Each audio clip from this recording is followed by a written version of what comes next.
People are suffering. What are they suffering? They think they're suffering their life. No. People are suffering something that happened 10 years ago, something that happened 10 days ago, something that happened day before yesterday, they're still suffering. Or they're able to suffer what may happen day after tomorrow already. They're not suffering life, they're just suffering their memory and their imagination. Two greatest faculties that human beings have is this, a fantastic sense of memory, a vivid sense of memory, and an absolutely wonderful sense of imagination. This only human being has. These are our two basic faculties. These two things you started suffering.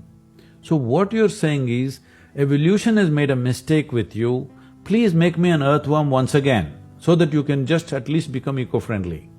See, people are always looking, all this is fine, but what's the takeaway? They want a commandment. We are talking about consciousness.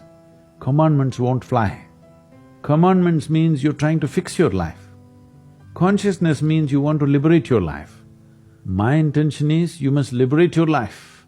People come and say, Sadhguru, please teach us how to control my mind.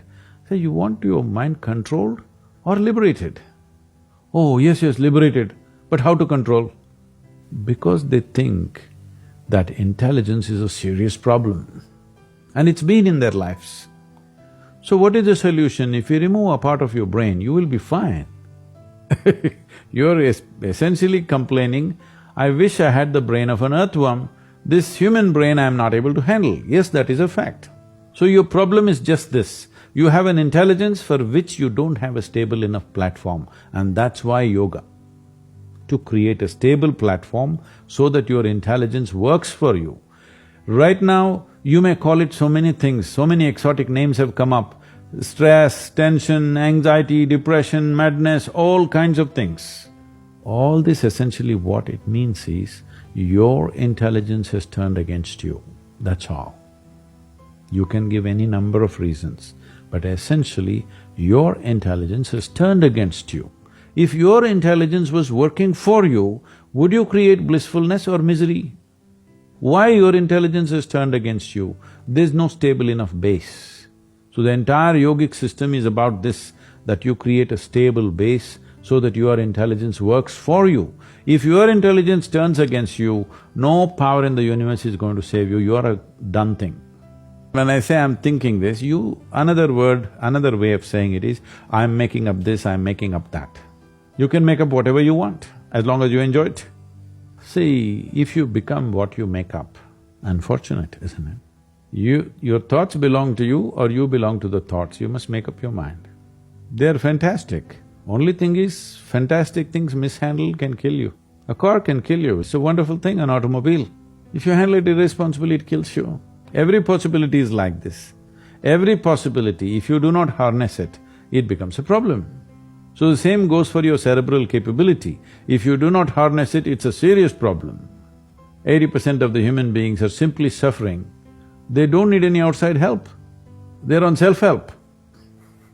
See, suppose somebody is here, lying down. If I call him, he doesn't respond. If I shake him, he doesn't respond. If I poke him, he doesn't respond. What do you think of him? He's dead. So death means you have lost all ability to respond. So what does life mean to you? Your ability to respond. So now you make up your mind, how alive you want to be. 50% will do. If you're 100% alive, it's fantastic to be alive. If you're dead, it's good, at least for others I'm saying. But if you're half alive, it's torture, isn't it? So whether I keep you half alive or you keep yourself half alive, whichever way it's torture, isn't it? If I do it, I'm inflicting the torture on you. If you do it to yourself, it's self-torture. But whether I do it or you do it, it still is torture, it's suffering. So tell me, how many people in this world are being tortured by somebody else? How many are actually physically being tortured by somebody else? Unfortunately, it happens to a few people. It may be a certain number of people, but definitely not 80% of the population. 80% of the population are experts in self-torture. It's like, if I give you a sharp knife, if you hold it on the wrong side, wrong end of the knife, if you hold it, the harder you hold it, the more it hurts, isn't it? That's all. You're suffering your own intelligence, you're suffering your own possibilities. See, all human experience comes from within, isn't it? I don't know what kind of geniuses thought these things. I know in America there must be a million books telling you how to milk happiness from something else or somebody else but all human experience is generated from within. What comes from within you must be the way you want it, isn't it? What comes from around you may not be the way you want it, but what comes from within you must be the way you want it. If whatever happens within you the way you want it, will you be blissed out or miserable? Your joy and misery comes from within you. Right now, you can look at everything joyfully. What is a problem, try to find a solution to it. Or you can look at everything with great sense of misery and you become part of the problem. This is a choice you have. Either you become part of the solution or part of the problem. If you are joyful, you will become part of the solution. If you are miserable, you're also part of the problem, isn't it? See, all this is happening because people are not conscious that they are mortal. They think other people die. They don't know consciously that I will die. As I sit here, my clock is ticking away. What is ticking away is not the clock, life is just ticking away. If you're conscious of this, you would manage your life in the best possible way. You think you have eternal amount of time, so you have time for all kinds of rubbish.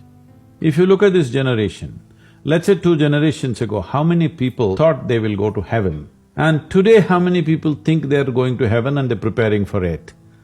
Has come down dramatically. 80% heavens have collapsed in people's minds. Still they don't dare to say that because there is still fear. But in their minds, the aspiration of going to heaven is largely collapsed. So when heavens collapse, what will human beings do? They will try to find it here, which is a very good thing. But if you don't show them any way to find a heaven within themselves, that is when at least 80 to 85% of the population today is on alcohol or some kind of drug happening simply because they are trying to build their own little heaven. Because the other heaven that was promised for a long time has collapsed in their minds. We have come to a place where to grow our food, we need chemicals. To be healthful, we need chemicals. Today 70% of the population is on prescription medication of some sort. To be peaceful, we need chemicals. To be joyful, we need chemicals. To be ecstatic, of course you have ecstasy. So we are going towards chemicals in a huge way. The water that you drink is full of chemicals, the air that you breathe is like that, and the food that you eat is like that. So if 90% of humanity goes into chemical consumption, consciously or unconsciously, if they consume a lot of it, the next generation that we produce will be of a lesser quality than who we are. That's a crime against humanity. But today we are coming to a place where we could be producing a next generation which is less than us. Once that happens, we have done something very negative against the fundamental life process. This is not a moral issue for me. What I am saying is, the important thing about life, whether it's a grasshopper out there or you, both of us are striving to be the fullest possible life that we can be. A grasshopper is trying to be a full-fledged grasshopper, a human being is trying to be a full-fledged human being.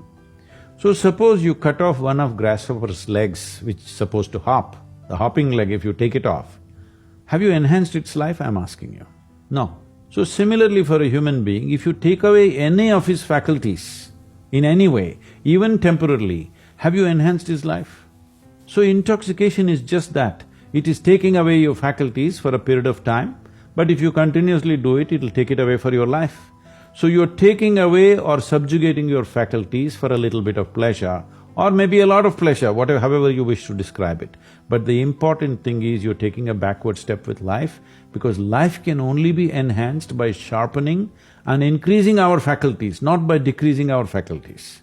Our ability to be active physically, mentally, emotionally, spiritually, if this is in any way crippled, this means we are taking a backward step, though there may be pleasure attached to it. So I'm teaching them a way. If you sit here with your eyes closed every day, I'm very proud of this now, there are millions of people, in the morning if they sit with their eyes closed for a few minutes, tears of ecstasy will flow, millions of people across the world.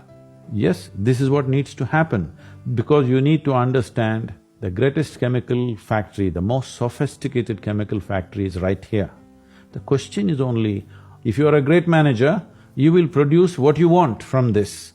If you are a lousy manager, you do wrong things, you get anxiety, you get something else, you get rubbish going on within you because you are misusing your chemical factory or you don't know how to manage your chemical factory.